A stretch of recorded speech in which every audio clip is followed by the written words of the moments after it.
హరి ఓం శ్రీ గురుభ్యో నమః.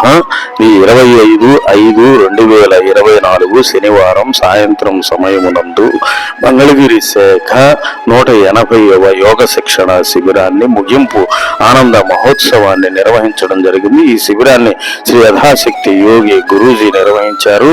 ముఖ్య అతిథిగా శ్రీమతి కీర్తి యోగి మాతాజీ గారు హాజరై సాధకులకు ఆశీస్సులు అందజేశారు, యోగ సందేశాన్ని అందజేశారు. అధ్యక్షులు శ్రీ ధ్రువతార యోగి గారు, శ్రీ సుధీంద్ర యోగి గారు ముఖ్య అతిథులుగా హాజరయ్యారు.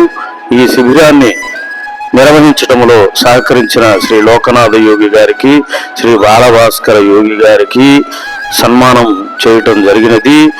నిత్యం హాజరైన సాధకులకు గురువు గారి చిత్రపటంతో కూడిన జ్ఞాపికను అందించటం జరిగింది.